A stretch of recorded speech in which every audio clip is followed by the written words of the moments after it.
FIN3701, we're looking at support material 5. First bit is a note about leverage. So when you hear the word leverage, what comes to mind?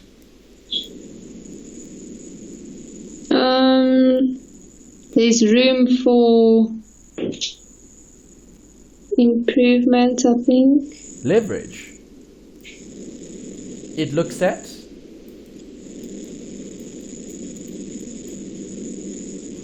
debt. Okay. So what does debt do for the business? Does it help the business? Yes. Yes, it does. Debt will help the business operate, okay, at a greater capacity because now they can finance more assets with other people's money in terms of taking out loans. Okay. So when looking at leverage, we're looking at how much risk has the business taken on in terms of this, the external financing. Because if you're not going to be using capital to finance the business, you're going to have to take out a loan. And if I take out the loan, I'm going to use that capital to then finance maybe a purchase of an asset or to expand. Okay. So if I'm expanding, the leverage is going to affect operations and the leverage is going to affect your financial situation. So therefore, you'll have two measures. One for the degree of operating leverage and the other, the degree of financial leverage. Those are two different measures of leverage that we'll look at in terms of the actual extent to which you have debt in the business. Yeah. Break-even point, what does that mean? Where they balance. Where what balances? The degree of operating and financial. No, think break-even point, normal break-even point, not DOL, DFL. Those are separate measures looking at leverage. Break-even point is different, completely different. Where your costs and expenses, or your cost and income break-even are the same. Yes, see, that's key. That's good. Right, so break-even is where your total revenue equals your total costs. If your revenue equals your cost, have you made a profit? No. No, you've broken even. You've just covered the costs. There isn't anything additional. Okay. DTL is the degree of total leverage. That's looking at both operating and financial. Right, that's the combination of the two. Okay. Right, so leverage results from the use of fixed assets. We spoke about that. How do fixed assets get financed? Through loans. Or? Equity. Correct. So you can use either debt or equity to buy assets. Those fixed costs that we're going to be looking at in terms of the assets are going to help maximize the owner's return. Okay, so remember, if I've got more assets, I should be able to generate more value. Yes. Because those assets are actually worth something to the business. So how do companies finance their projects? You just told me. Through debt and equity. Correct. Okay, which is better? Debt. Why do you like debt more than you like equity? Because there's no change of ownership. Good. Okay, so if you're focusing on ownership, so you want to control the business, you would then rather seek debt rather than equity. Because as you said, you don't want to give equity away. Yes. Okay, great. And why is debt also good? Because it's tax deductible. What's tax deductible? The debts. The interest, not the debt, the interest on the debt. Okay. Okay, so be careful. Right, interest on the debt is deductible, not the debt. You can't deduct the loan. Okay. Yeah, sorry. All right, so debt and equity is always the focus. We saw that last week when we looked at WACC, weighted average cost of capital. Remember, companies will have a portion of debt and a portion of equity, right? Yes. And that makes up the business's assets because businesses are going to be investing in assets that generate value. Okay. Okay, so is there an answer to this question in terms of which is the best form of financing? No, there isn't. It depends on the company's capital structure. Remember, some companies might be more aggressive. If they're more aggressive, will they use more debt or more equity?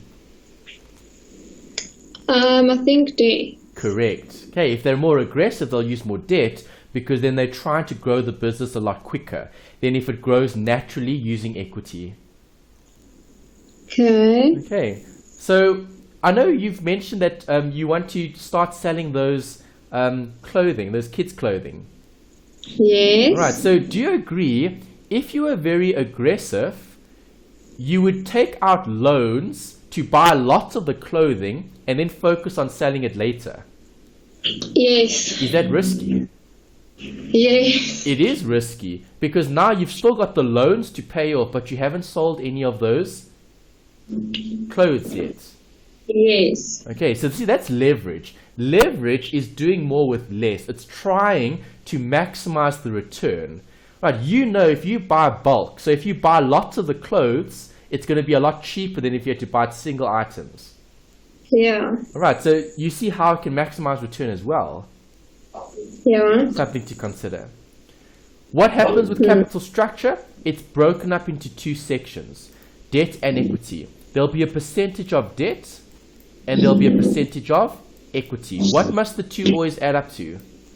1. 100% or 1? Yes, good. Right, so if I'm using decimals, I'll have a decimal of 0, comma something, adding up to 1, which is representing 100% of the business. Do companies have complete control over the risk introduced through the use of leverage? No. Really? No. Why do you say no? Because no one can control risk. What risk are you talking about?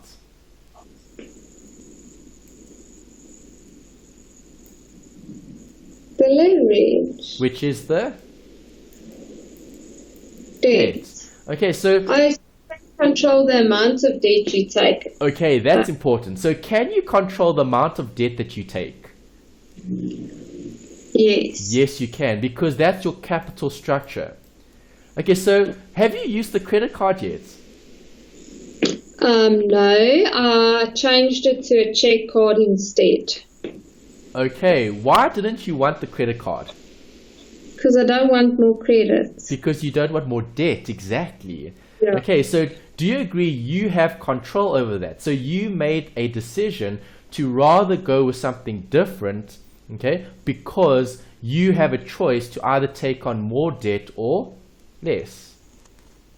Yes. Okay, so having decided to not take the credit card, is that more risky or less risky? Less risky. It's less risky, correct. So can you control the amount of debt? Yes. Yes. If you did take the credit card, then what can't I control? Well, you can set a limit. Okay, sure, you can set a limit, but what can't I control once you've taken it? So you've taken it. Let's say you've set the limit, so you're happy with 10% debt and 90% equity. Right, so you took the credit card and you're only going to be using it for a few things. Yeah. So that's your capital structure. All right, so that's what we're using as an example, right? So now I'm asking you about what can't I control when I've taken the debt?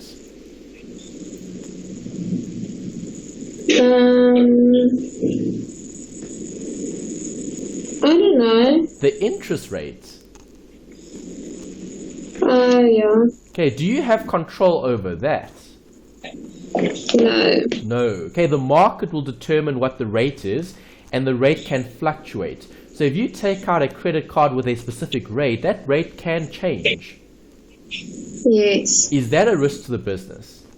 Yes. Yes. Okay, so you can't control that.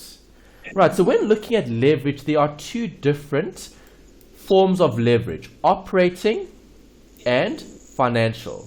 Those are two different types of leverage. The third is the total, which is your operating leverage and your financial leverage. you're grouping it into one measure of leverage. What did we say leverage is?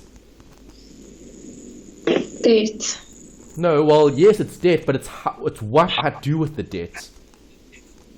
Do you agree? Okay. Okay, it's looking at the actual ability to operate having taken out more debt. Is taking out more debt bad? Not always. Not always. Right, so if you did go with the credit card, that would have been fine if you were using the credit card to help support the business. Yes. Okay, if you are using the credit card for other things other than maybe to grow the business in terms of operations or maybe financing the business, then that would be maybe not such a good idea. Okay, in the context of things. All right, so what does operating leverage focus on? It looks at your revenue and it compares it to your EBIT. What does EBIT stand for? Earnings before something tax. What's the something? Interest. Yes. Okay, EBIT is what you have before your interest and tax.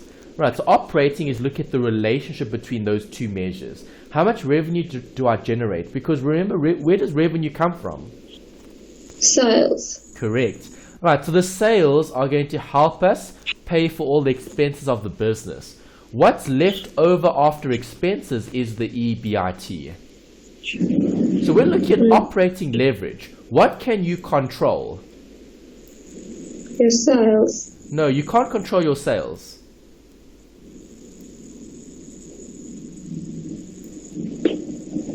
Your expenses. Yes. You can control your expenses. Because remember, your sales will be at the top. Between your sales and your EBIT is what? Your other income and other expenses. And if we look at what we can control in terms of leverage, can you control your expenses? Yes. Yes. How do we control our expenses? To keep them minimal. Possibly, or to budget, yeah. Okay, so Yes. budgeting will help reduce or keep those expenses in line with what we expect they're going to be. Yes. Okay, then you've got financial leverage. That's looking at EPS and EBIT. Notice, after EBIT, I take out what? The interest and the tax. And that gives me an earnings, right? Yeah. Okay, just think about your ratios. Remember you did ratios in 2601? We recapped a bit of it here and there when we looked at certain calculations. Right, so when focusing on EPS, you're looking at the earnings after you've paid interest and after you've paid tax. Okay. So the leverage part of it is looking at how much debt do you have in the business. Do you agree if you have more debt in the business, you'll be paying more interest, but then you'll be paying less taxes? Yeah. Why will you end up paying less tax? How is that possible? Because it's deductible. Correct, because the interest is tax deductible. Good.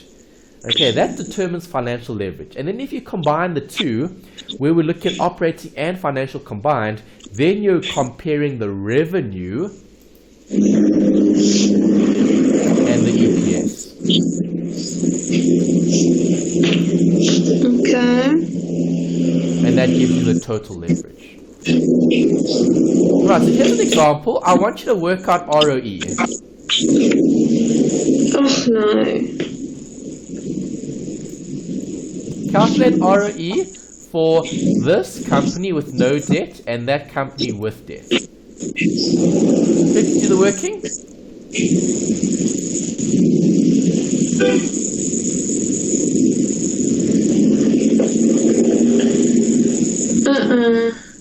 What's wrong?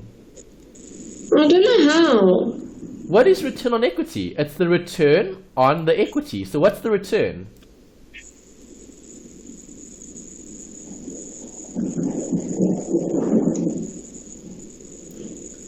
Tammy, what's the return? whatever you're circling there, the profit. Yes, and what's the equity? The 500,000. Okay, so what's the return on the equity? Grab the calculator, work it out, what do you get? So is it going to be the 500 over the 84? No, return on equity, meaning the 84 over the 500. See, I don't know these things. Okay, you're going to have to recap those formulas that we had in the first chapter where we had some ratios. Okay, I'll write it down. ROE is net profit over equity. Okay, but let me also write it down.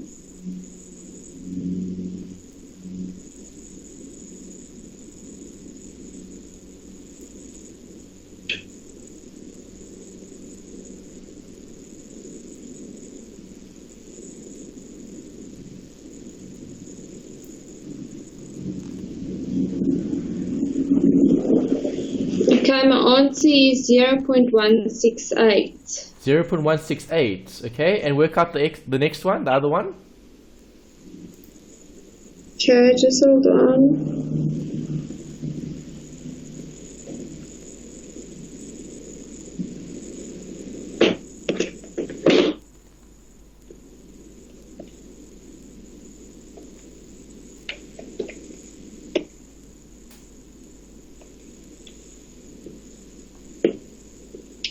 $0.252. All right, good. So, what do you notice, Tammy? The return is more on the one with debt. Correct. Why? Because leverage. Because there's leverage in that company, there's no leverage in this company. Right, so do you do better for the shareholders if you introduce debt? Yes. Yes. Okay, so as an owner, okay, if you're wanting to increase the risk, hopefully you'll also increase the return. Okay. Because tax is deductible. Right, so introducing leverage can help maximize the return for the shareholders. Yes. But we're introducing more risk. And that's something that you need to be mindful of always when making a decision. Is the risk worth the return? Okay. So what is leverage?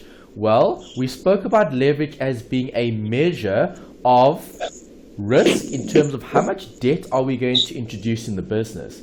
Leverage could also be focusing on, well, what's the break-even point? If your break-even point is very low, do you have high or low leverage? Sorry, just repeat. If you've got a break-even point that's very low, okay, so let's talk about your example. Let's say you're selling those kids' clothing, okay? To break even, you only need to sell 100 items of clothing. Would you have more, inverted commas, leverage or less than if you had to sell 1 million items? You have more. Yes, selling fewer clothes is better in terms of leverage because then you start generating profit sooner. Okay. Alright, so with break-even point is often referred to as the cost volume profit analysis, okay, because it's a graph. It comes from mathematics, where you can draw a graph and you can plot break-even. Break-even point is obviously going to be where two lines intersect, right? Like a point of equilibrium almost in your economics, supply and demand. Oh my gosh. Are we going to do graphs? No, we're not going to do graphs, but we're going to be discussing break-even points, which is where the two lines cross. Okay, you won't have to draw the graphs, we'll just discuss the theory relating to it. Okay. Okay, so if I'm looking at cost volume profit analysis, which is leverage, Which costs determine the risk in the business?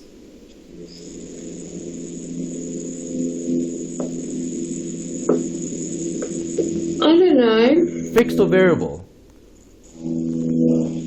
Fixed. Yes, why? Because I just read that it stood out on this slide. Because? Think about it. If you've got fixed costs, is that risk? Yes. Why is it risk? You know you have to pay it. Exactly. Good. Okay, so let's think about this. Apply to an individual. Can you give me an example of a fixed cost that you've got? School fees. Okay, so do you agree you're going to have to pay that? Yes. Irrespective of whether you work or not? Yes. Okay, so depending on sales or no sales, you still need to pay the school fees.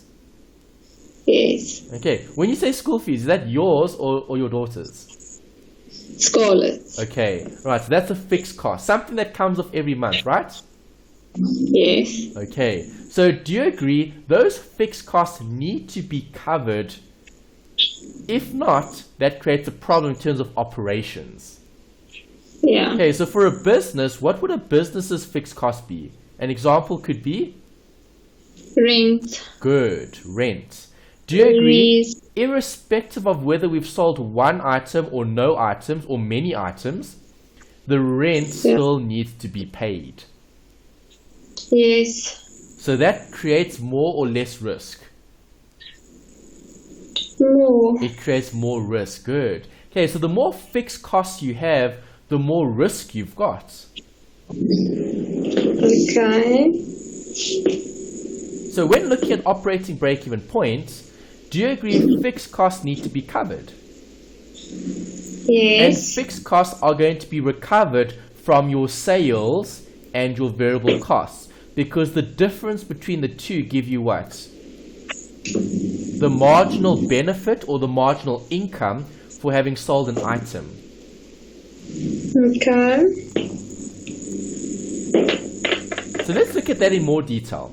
If I've given you this equation for operating leverage, what is leverage dependent on? We just spoke about it. Fixed cost. Good. Your fixed costs. Why? Because you have to pay it. Exactly. Right. It creates a risk for the business in terms of operations. So companies always need to cover what? Their fixed costs. Their fixed costs before they focus on making a profit. Okay. Okay, so here's an example. Company A had fixed cost of 50, its selling price is 10 Rand, and its variable cost is 5. What is the break-even point? Well,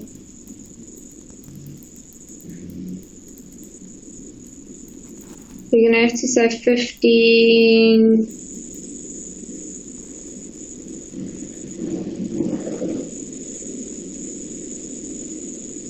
Come, what are we saying? No. So it's going to be the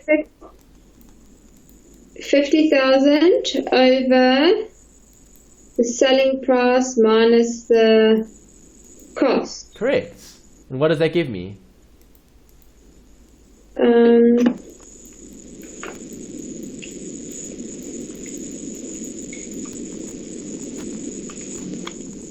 10,000. 10,000 units. Yes. Okay, so break-even point can be in units or break-even point can be in Rand value. If I want break-even point in Rand value, what do I do to the units?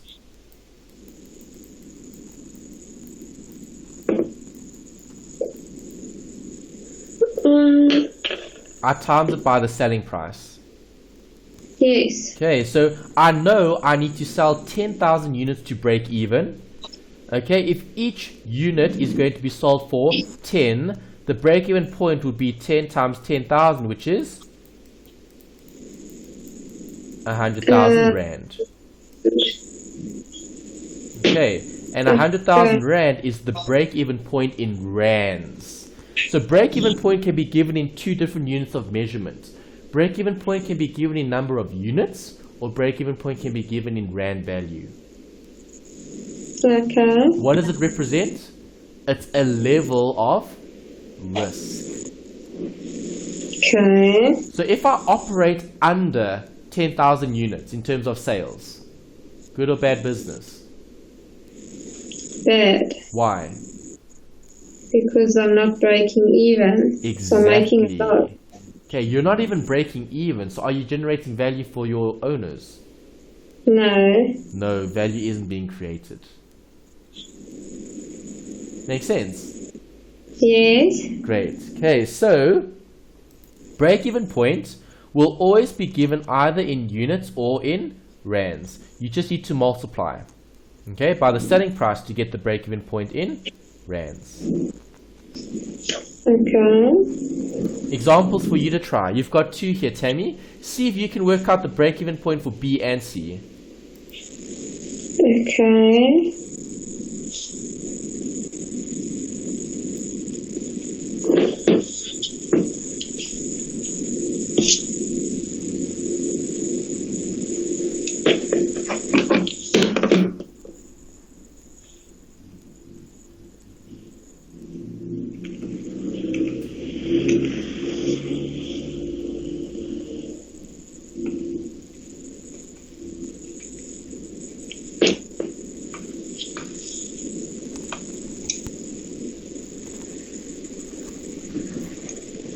So the first one, the break-even point is 1408 units.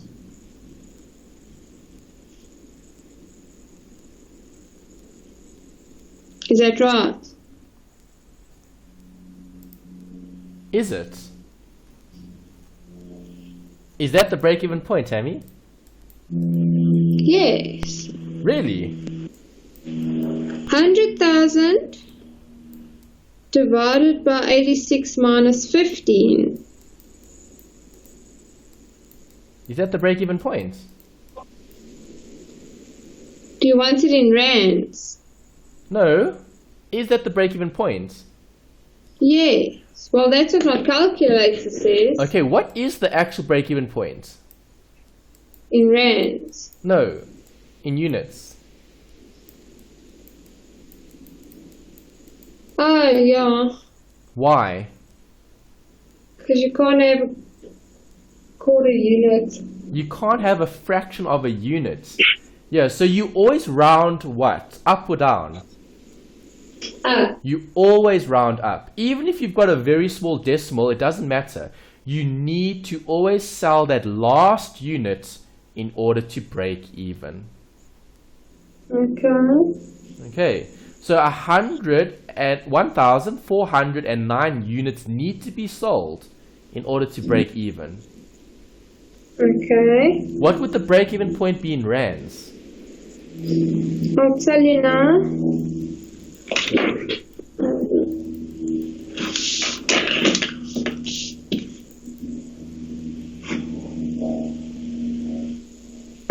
Okay, so it will be 1409 times 86 is 121,174. Correct. Good. That's break-even point for company B. Good. Next. Okay. Let me just quickly write that down. 121,174.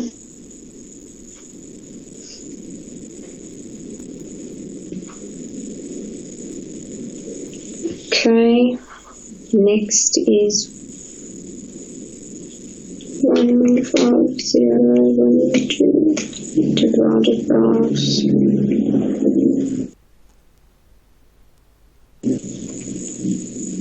5,000 units. And the break-even point in rands?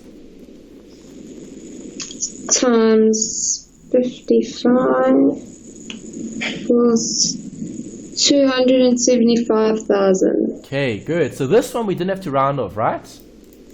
Yes. 5,000 units is what I need to sell, which is the same as 275,000.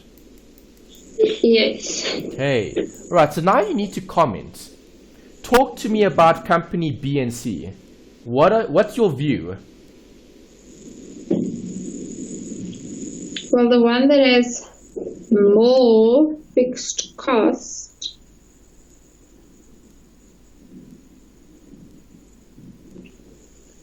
I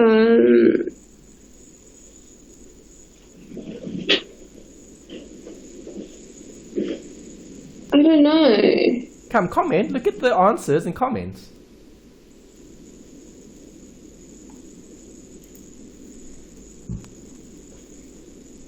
Which company would you want to run? The one with the lowest break even. Yes. Okay, why? Because it has the less fixed costs. Good. Fixed costs are less, and also the risk is a bit lower as well. Because think about it, you don't have to sell 5,000 units, you only need to sell 1,409 units. Okay. So when does company B start making profits? It's the 1,409 units. No, that's when they break even. Well, 1,410. Yes, they start making profit from the 1,410th unit. Okay. Okay, from that point onwards, they'll be making a profit. Company C is going to have to sell 5,000 units first just to cover their costs. Okay. And then from 5,001 units above, I'm then going to make a profit. Okay, so do you see how risk is considered here in terms of break-even point? What determines the level of risk? The break-even point. Well, the break-even point gives you an indication, but the fixed costs actually determine it. Alright, it influences the break-even. Okay. Okay, good. Alright, so on the next page, we've got the graph. Okay, so I've drawn it for you. Okay, if you look at this graph, let's plot some points up here. Fixed costs, what does it represent? It's constant, it's not going to change, right? Yeah. Okay, so let's draw one of these examples up. I'm going to use the bottom one. Okay, 150,000 is your fixed costs. Okay, so 150,000 is your fixed costs. If I'm going to operate, okay, my total operating cost will be calculated from what? Total fixed costs plus total variable costs. Okay, your variable costs and your fixed costs, right? Fixed plus variable gives me total. Do you agree? Yes. Good. And then my sales revenue is what? Price times quantity. Where do I start? I start at 0 for my sales, because if I don't sell anything, I won't have anything, right? Yeah. But where do you start for your total costs? From your operating cost, fixed operating cost. Correct, yes. Okay, your total costs start where your fixed operating costs are. Right, and that gap is what you're looking at closing in terms of the break even. Okay, so what is this point representing? Break even. Yes, the break-even point. Alright, so it's just like any other graph that you've done before. Okay, we're just looking at the point of intersection. Where do those two lines cross? Because that's when we're going to start making profits. Okay, so to the left of the line, is that good or bad? To the left of the point, rather, is that good or bad? Bad. It's bad because your costs exceed your profit. your revenue. Well, your income. Your income, yes. And to the right? Profit. Correct. Okay, so which side of the break-even point do we want to be operating? The right. Correct. Okay, so you need to first achieve your break-even point and then you focus on making a profit. Yes. Make sense? Yes. Great. All right, so I want you to analyze the formula. Okay, I want you to tell me what's going to happen to operating break-even points if I change the different components. Okay, so quickly write down increase or decrease for each of these, and then we'll check. Okay, can you just give me the formula again?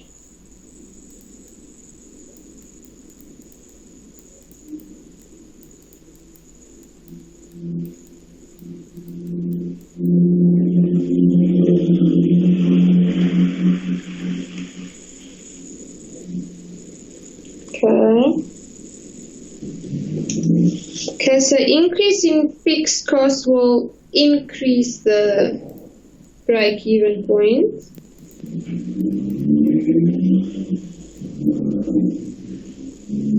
Increase in the selling price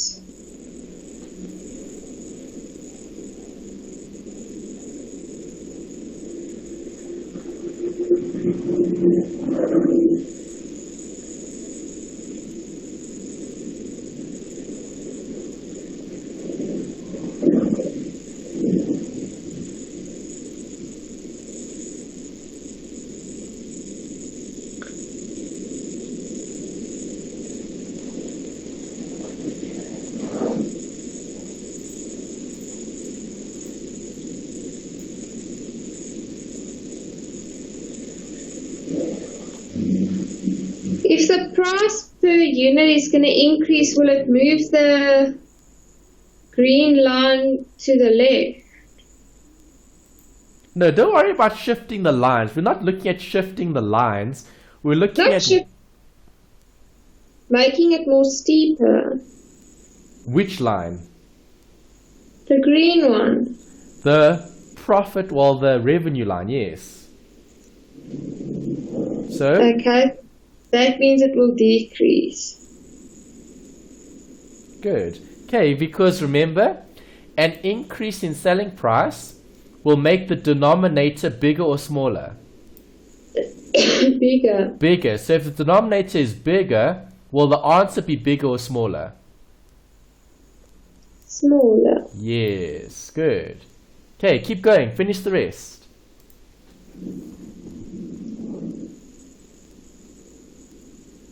Just hold on.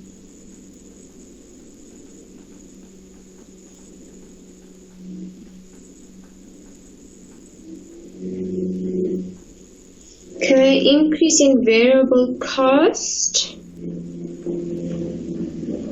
will increase it because the denominator will be smaller.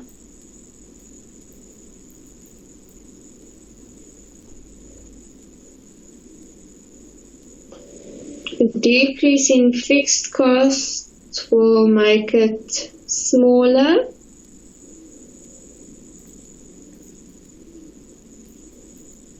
Decrease in selling price will make it increase.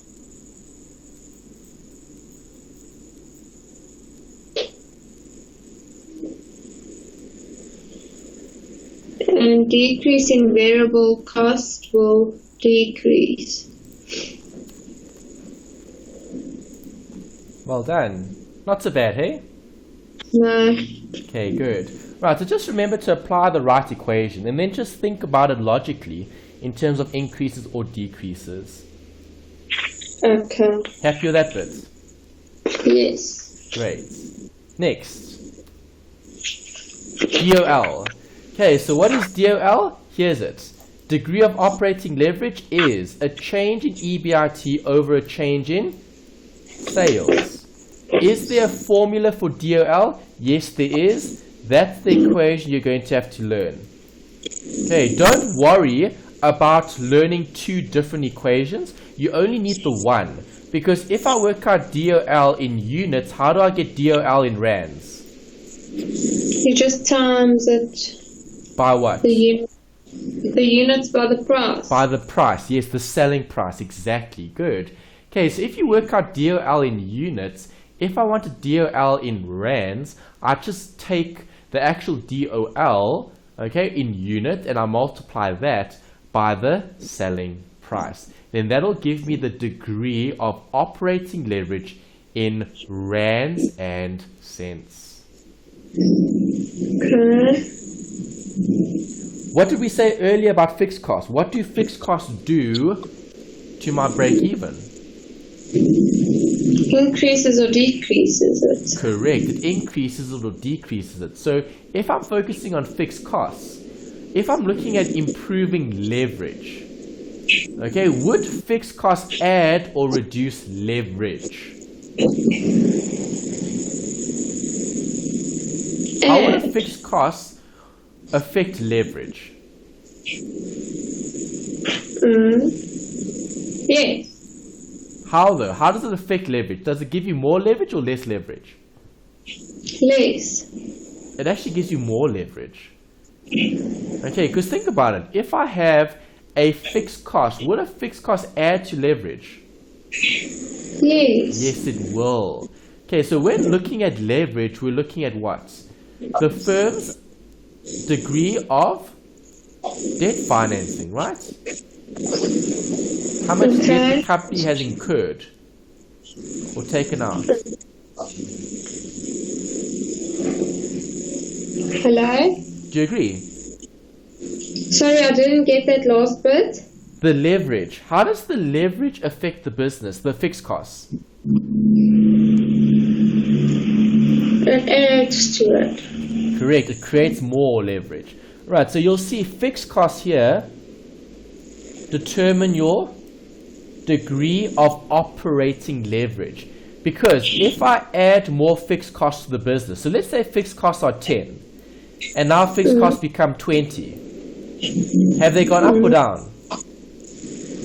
Up. They've gone up. So if I make the fixed cost bigger, what's going to happen to the denominator? Smaller. It gets smaller. If I make the denominator smaller, what do I do to the answer? Increase. Exactly. Good. See, so that's important in terms of fixed costs. Fixed costs, yes, it adds more risk to the business, but it also makes operational leverage a lot more as well. Okay. So here's a question. Right. How much water and lights do you use? A lot or very little? A lot. You use a lot of water and electricity. Yes. Okay, so let's assume you were able. Okay, let me ask you this first: is water and electricity a variable or a fixed cost? Well, it's not always the same. So, is it variable or is it fixed? Variable. It's variable, correct. So, what happens if you could secure water and electricity at a fixed price? Meaning, you could pay a certain amount every month, and it doesn't matter how much you use, or it doesn't matter how little you use, but you end up paying a specific fixed cost. Would that be an advantage to the business? No. It would be a big advantage. Think about it. You could use as much water and electricity as you wanted, and you're only going to end up paying a certain amount. Yeah, but if you don't use much and you're paying for it. Okay, that's the trade-off in terms of decision making. Good. Right, so the thing that you've just said is key. Okay, obviously you're not going to be wanting to pay for something that you're not using. Yeah. Good. All right, so do you agree the fixed costs actually contribute to the leverage of the business? Yes. Okay, so what happens if I have sales of 1, but I'm generating EBIT of 2? Is there leverage there?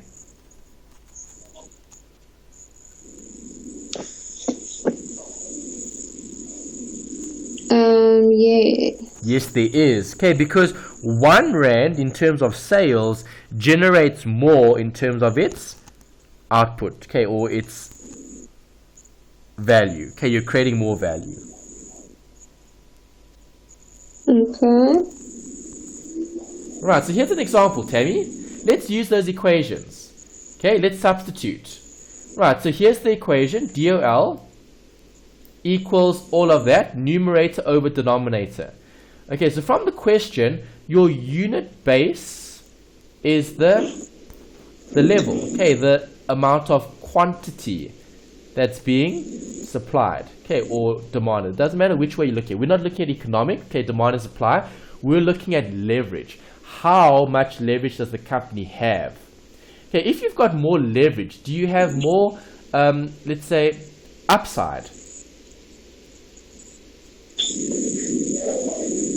What do you mean by upside? Upside meaning benefit. So if I have more leverage, can there be more benefits? No. Yes, they can. Okay, leverage, remember, is doing what? It's doing more with less. Do you agree? Okay. Okay, so Yes. is there more benefit or more upside, okay, to including more leverage? Yes. Yes, because it contributes to the company's operations. And obviously companies need to operate as efficiently as possible to generate the most value or the most investment or return on investment. Yes. Okay, all right, so if you type that into your calculator, what do you get as an answer?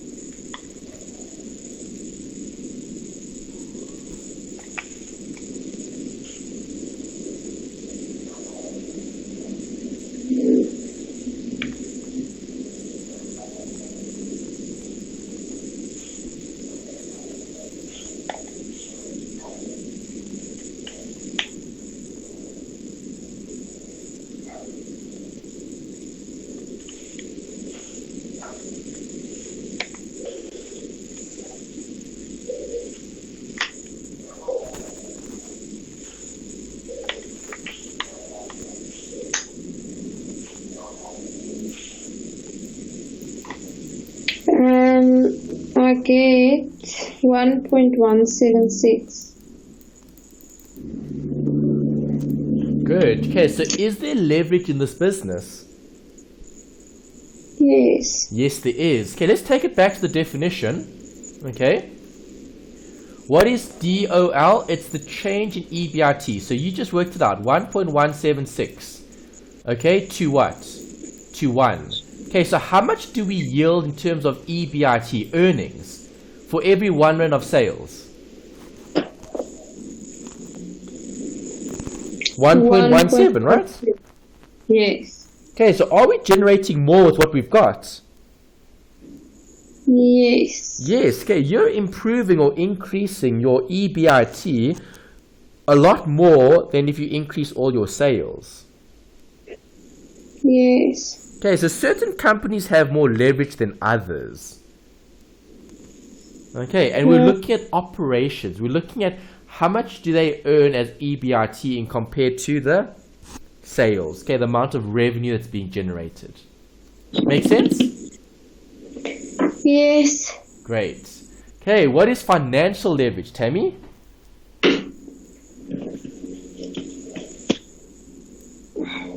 Well, basically what you just said, just financial. Which focuses on what? Budget. Well, yes, a budget could be something you could think about when looking at this, but think about it. Financial leverage is looking at? Cost. Well, which costs? To operate. Which costs of operations are we going to have that relate to finance? I don't know. Think about it. The answer's on the board, actually. If you take out more debt, what must you finance? Interest. Interest. Good. All right, and if I'm paying out a dividend, that could also be viewed as an outflow of benefits. Okay, the company's role is to maximize value, right? Yes. Okay, so to maximize value, I need to take on certain risks. That's why companies take on risks, and before they take on the risk, they need to look at how much leverage do they have. Okay, do we have a lot of leverage in this particular scenario? Meaning, if we take over the business or the company, how successful can we now make the company? Can we grow it even further? Okay. Happy? Yes. Okay, so the two costs of financing is what?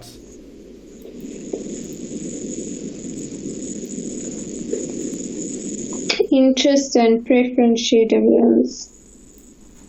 Okay, we're looking at the financial leverage, so we're maximizing changes in EBIT compared to changes in EPS.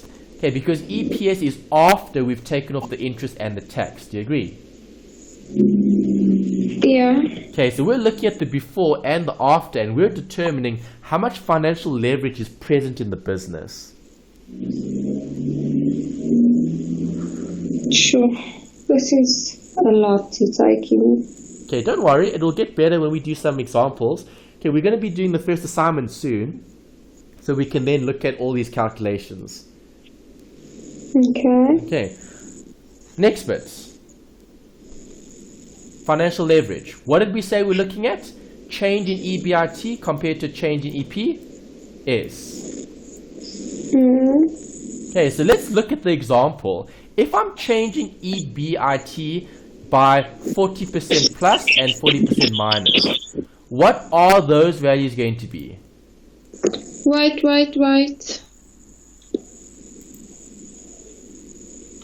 Okay, sorry, I lost you there. My screen went out. Okay, well, that's gonna what are those be, values going to be? Come. let me just 100,000 minus 40%. No, man. 60,000.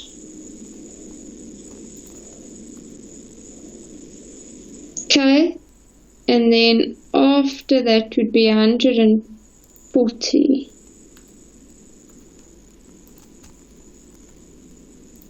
Okay, yes, 140 on this side. But before we do that side, let's finish off that side here. Okay.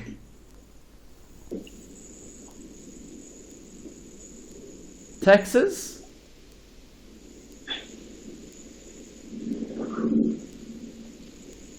No, but I don't know what I'm doing.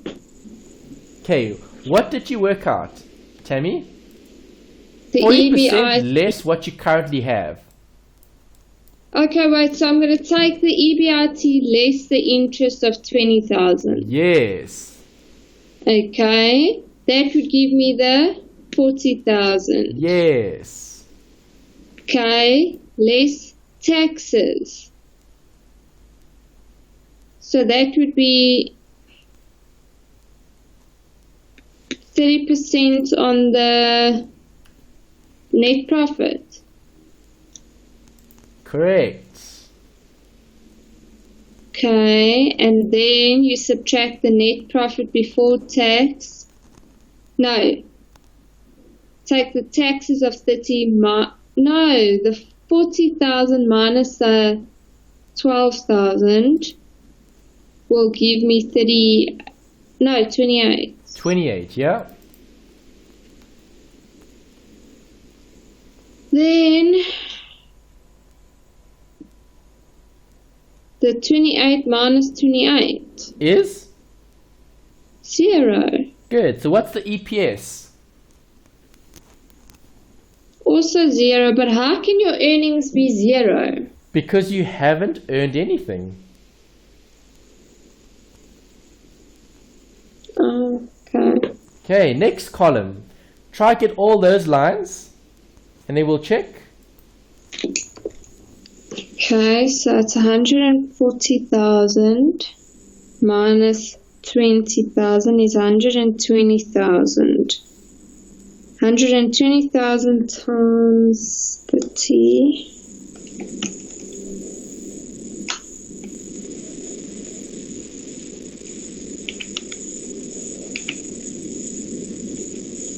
$36,000.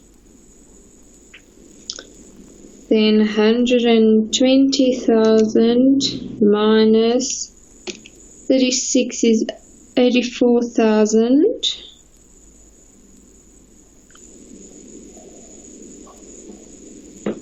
Then minus 28,000 equals 56,000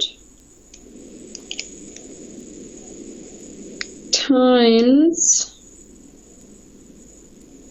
1,000.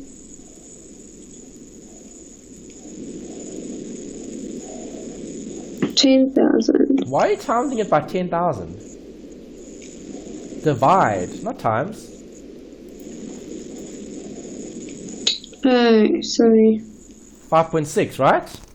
Okay, right, 56,000 divided by 10,000. Yeah. Okay, so how has your EBIT changed your EPS? When I have a change in EBIT, all right, there was a 40% decrease here, minus 40%, and there was a 40% increase there, right? Plus. So now a 40% increase or decrease led to a change of what here? Minus 100% or plus 100%, right?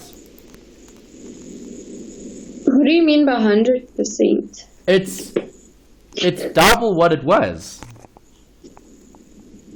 Oh, okay. Okay, so increase or decrease? Increase. Well, both. There's an increase or a decrease of 100%. Do you agree? Yeah. Why? Well, if it decreases, if you less the 40%, then it decreases if you... Correct. So do you agree it's directly proportional, right? If the one decreases, the other decreases as well. Yes. But it's based on a specific value. Okay, so what is financial leverage? We saw it earlier. Where's my financial leverage? Oh, too far. Okay. Financial leverage is a change in EBIT. Okay, change in EPS over a change in EBIT. I think I've given this to you here somewhere. Where is it? There's my slide. Sorry. Okay, it's on the next slide, not before. Okay, here's it. All right, so we've just worked this out. What was your change in EPS? 100%. And your change in EBIT? 40%. 40%. So what's the DFL? 60. No. No. 2.5. How did I get that? 100 divided by 40. Yes, good. Okay, so do you agree the degree of financial leverage here is 2.5? What does financial leverage tell me about the business? Finance, meaning? Debt. Debts, yes, compared to equity. So here we've got financial leverage of 2.5, meaning this company has a leverage of 2.5 as a measure of its risk in terms of its financial leverage. Right, so to what extent are the amounts going to change? Right, so we can estimate. All right, we can estimate that if we have 1 rand, in EBIT, it's going to translate into 2.5 rand of EPS. Good or bad? Good. That's good because there's financial leverage playing here in this particular example. Okay, so leverage helps you. Does it make sense? Yes. Okay. All right, so can we work out financial leverage using something other than this massive table? I hope so. Yes, and there's it.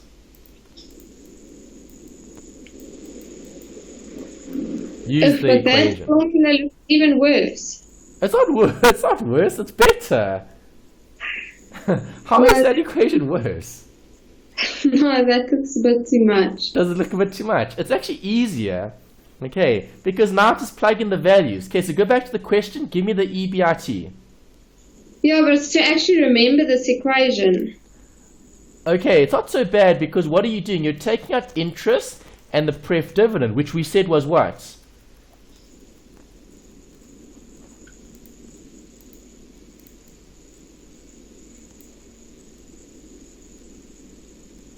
Cost. Yes, cost that will be affecting the EBIT. Okay, so it's not that bad. Okay, so coming back to what we had here, give me the EBIT from the question, from the table. What was it? Well, are we doing the less 40 or the... We're not doing either less or greater than. We're looking at the current situation. Okay, so it's 100,000. Nice.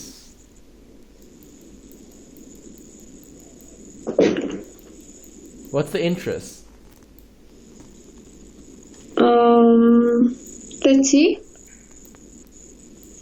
What's the pref div? It was 10,000. The interest was 20. You said 30. Where did you get 30 from? Interest. No, man, go back. 30%. No, that's taxes. Oh, sorry. Interest is how much? So 20,000. Yes. And what's the pref div? 100,000. No. Preference dividend? No, man. Yes, man. Are you looking at the right question? Tell me, are you okay there? Sorry, I'm looking at the EPS. No. This and that. Oh gosh. See, I'm tired. Okay, I can tell. Yeah, you're not your usual self. Okay, making mistakes. Okay. Okay, what is the interest? 20. What is the pref div? 28. So, type that into your calculator and see what you get. Must I still type in that 1 over 1 minus taxes as well? Yes. What is the tax? 30%. 0.30. Okay. Okay, so I'm gonna leave it like that. Okay, there's the nice version. Okay, the typed out version. See what you get as an answer.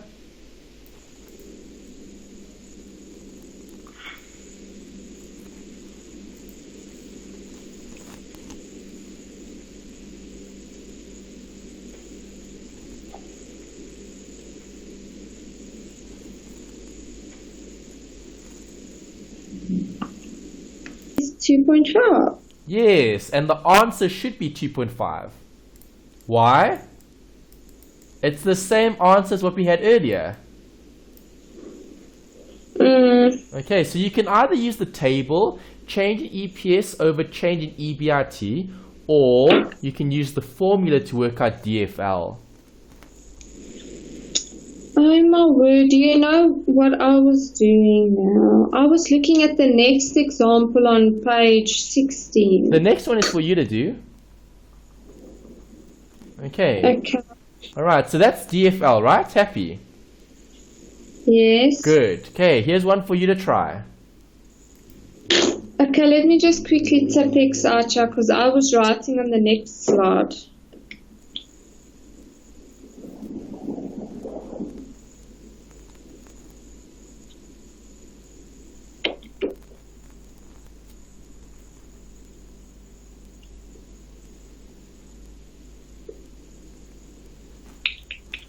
Okay, given the following information concerning company 1,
Target 1.3333.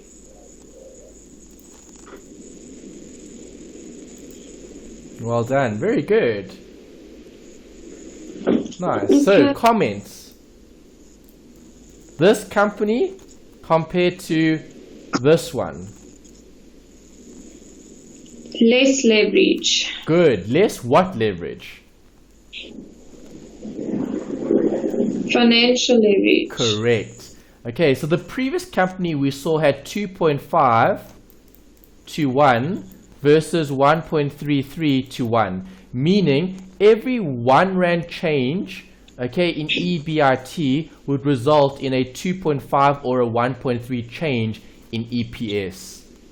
Okay, because remember, it's always this change in EPS over change in EBIT. So 1.5 over 1 or 2.5 over 1 or 1.3 over 1. Which is better? 2.5. Correct. Okay, with EBIT of 1 rand. So 1 rand in EBIT actually gives us more in terms of a return on our equity. Okay, EPS, earnings per share, what we're actually getting as the investor. Make sense? Yes. Alright, so the last bit in terms of the leverage here is combining both of the equations together. Right, total leverage is looking at the change in EPS in relation to a change in sales. Okay, do you need this equation? Sure. No, Hope not. because you can just remember that. Okay. Alright, because do you agree? You do need to remember DOL and you do need to remember DFL. Those are two separate equations. Do you agree? Yes. Okay, so there's no need to remember another equation for DTL because you'll have those two answers. If I just multiply my one answer with the other answer, I get the total. Okay, so that's the approach that I normally take when doing a question like this. Okay, because I work them out separately and then just multiply them together if they want the DTL. Because you would have studied those two equations. Okay. Okay, so you would know DOL and you would know DFL. Then just remember DTL is the two multiplied together. Okay. Make sense? Yes. Great. Okay, so there's no need to remember that long equation at the bottom here. If you want to, you can use it, you get the exact same answer. Okay. Alright, and then we've got the short section here, just covering some theory. You'll see study unit 7 is focusing on this, capital structure and firm value. So when we look at capital structure, what are we referring to? Budget. What budget? Budgeting what? Financial budget. No, capital structure, the structure. What does that mean? How is the company structured, meaning? Debt or equity. Yes. Okay, how much debt or how much equity? Right, capital structure is very complicated. Why? Because it's going to be changing, right? There are a lot of interrelationships between the different variables. Okay, because think about interest. Think about debt. Is your debt always going to be the same? No. No, because debt sometimes gets paid off and debt also incurs interest, right? Yes. Okay, then what happens to your equity? Same thing. You might sell more shares. Okay, you might buy back shares. So do you agree that with capital structure, okay, companies are going to want to keep the capital structure as consistent as possible? Okay, meaning as close to a specific percentage as possible. Okay, we can't always have exactly 50-50, but we can try our best to keep it at around 50-50, right? Okay. Because then we can make decisions. Because now we're looking at things from a more certain point of view. Okay, remember in finance, we spoke about refining the model to make it more accurate? Okay, that's a refinement. Because things aren't always accurate in terms of what we predict, what we estimate. Okay, there's a level of uncertainty. That's why we need to make certain assumptions, and we need to apply the assumptions. Okay. Right, so what types of funding do you get? You get both, debt and equity. Do you agree? Yes. Okay, if I've got debt and equity, and if I have poor capital structure, how is that going to affect decision making? Well, it's not going to be good. Why? Could I be accepting projects that aren't giving me enough return? No. Yes, I could if I have poor capital structure. Okay. Okay. If I have a poor capital structure, would I accept projects that shouldn't be accepted? Yes. And can I reject projects that shouldn't be rejected? Yes. Yes, it's a possibility. Okay, so you get two types of capital, debt and equity. If we're looking at capital structure, what must the company do? How do we evaluate what structure is ideal for the company? What are we going to consider, Tammy?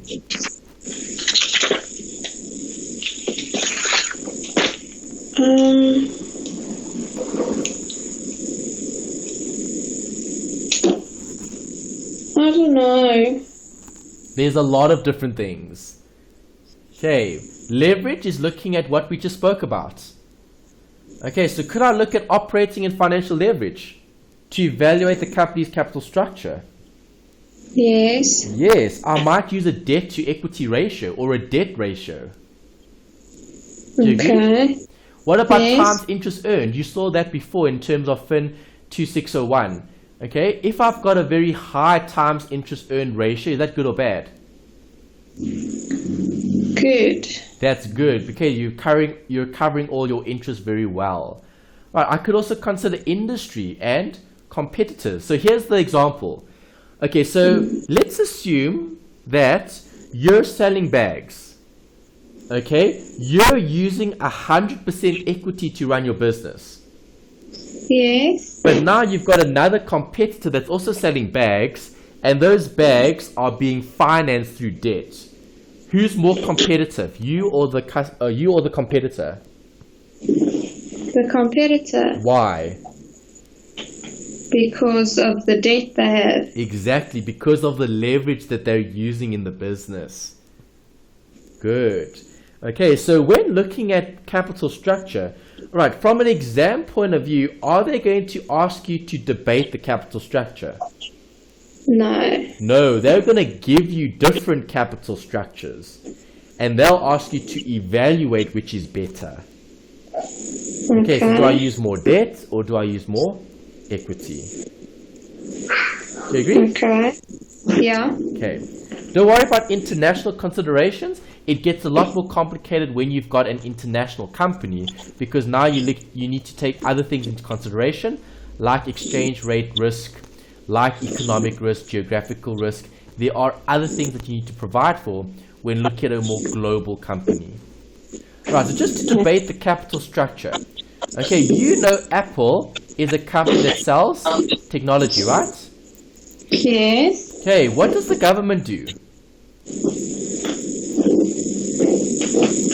What do you mean? The government, what's their responsibility to society? To run it. Yes, to run the country. Okay, so to make sure the roads are working, okay, and the roads are built, and the schools and the hospitals and police and all of that. Okay, so if I'm looking at capital structure, okay, if I'm looking at a company, would a company want to take out more debt? Yes. When would they take out more debt? When they want to expand. Good. Okay, if they're not expanding, are they going to want to take out more debt? No. No. Okay, so generally companies would expand and they would take out debt to do so. Why? Because we spoke about the tax benefits. How do I get a tax benefit from debt? Because of the interest being deductible. Exactly. Good. Right. In terms of the government, is the government going to want to take out more debt? No. Yes, because they have to build schools and hospitals and police and so on. Okay. Okay, those things aren't really generating any income, okay, because the government provides us with public services. Okay, so another debate here in terms of the capital structure. Right, we need to understand how companies or how countries are financing their assets. Is it through debt or is it through equity? Because that determines how much risk the company or the country has. Okay, so let's talk about a country like Greece. Good or bad? Think good. Really? You like Greece? Yes. Why do you like Greece? Just looks so peaceful there. Okay, besides the nice pretty pictures and the beaches and all of that, okay, is Greece in a good or bad financial position? Think bad. Why? Because you're making me think that. Okay, because of lots of debt. Okay, it's the debt. Okay, so the Greek economy, okay, the country Greece has a huge amount of debt. A lot more debt than places like the US, places like South Africa. Okay, so has the country borrowed too much? Yes. Yes. Does that create a risk? Yes. Yes. Okay, because the capital structure determines how risky something is. Okay, so if you know there's lots of debt and less equity, that's a very high risk company or a very high risk country. Okay, if countries or companies manage their capital structure, that determines how risky those things are. Okay, that's why capital structure is everything. Okay, let's talk about a person. Okay, let's talk about Tammy. Okay, so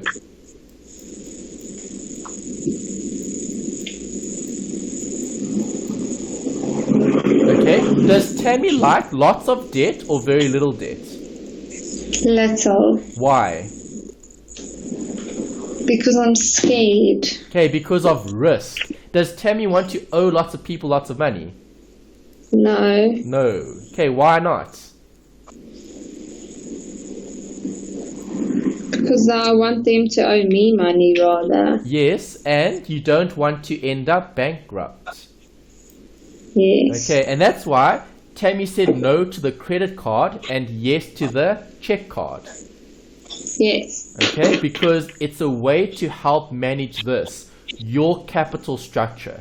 Okay, so how would you describe your capital structure in terms of debt and equity? What's the split? As an estimate? Probably like 70-30. 70 what? Debt? No, equity. Okay, so 30-70, right? Yes. Okay, so 30% you would use debt in terms of loans and other things, and then 70% equity, which is your own capital, your own investment in yourself, yeah. Okay, so as much as it applies to companies and countries, it also applies to human beings. Okay, people. People have a specific capital structure. Those people are either very high risk or low risk. Yeah. Make sense? Yes. Good. Right, so with capital structure, if I'm focusing on a company, what do companies use to raise capital? Debt or equity. Debt or equity. So what do they use first? They use the retained earnings. Why? It's equity. Do they need to raise it? No. No. Retained earnings is profit that you've derived. It's in the business. It exists already. Okay, so the pecking order. Okay, the order in which we approach, let's say, projects to accept more projects, we'll be looking at using retained earnings, then we'll be using debt. Why debt next and not external equity? Because then we lose control. Yes, okay, the debt allows you to keep control, and it also provides a tax saving. Yes. Because your interest is tax deductible. Does that make sense? Yes. Okay, optimal capital structure is therefore the value of the firm when it is maximizing the wealth. Okay, so wealth or value. If I maximize the wealth or value in the business, am I doing a good job? Yes. Yes. Okay, and we approach it generally in those steps. Okay, why external equity at the end? It's the most expensive. Because you need to issue shares at a discount, okay, to sell them, and you're giving away ownership. Okay, I'm glad you mentioned that. Okay, ownership, that's important. Right, so if you issue equity, you give away part of your business. Yes. Okay, and that creates a problem for the business if they're looking at decision making and control. Happy? Great. Right, so something that the textbook talks about. Okay, in the new textbook, it's chapter 13, page 527. They talk about the debt ratio and its impact on EBIT and EPS. Remember, EBIT and EPS is which ratio?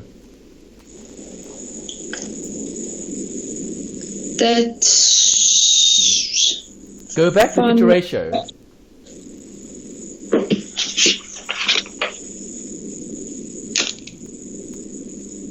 DLF. DFL. Yeah, sorry. Okay, degree of financial leverage. EPS and EBIT, right? Yeah. What does that tell me? That tells me the firm's capital structure. How much debt or how much equity does the company have in terms of your degree of financial leverage?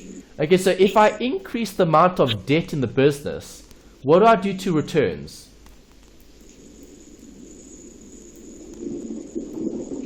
Do I increase the returns? Yes. Yes. Okay, see how steep those lines are? Okay, because remember, you're adding more leverage to the business. Okay, leverage is what? Doing more with less. So if I continue to add more debt to the business, I continue to slope the line more steep. Okay, where I get a lot of benefits very soon because there's high risk. Okay, it's a measure of risk. Right, so just remember, increasing debt does what to returns? Increase. Yes, it maximizes the returns because you're financing your operations through loans, okay, through debt. And you get a tax saving when you claim your interest. Okay. All right, then just a note here, when looking at value, how do I calculate value? There's the equation.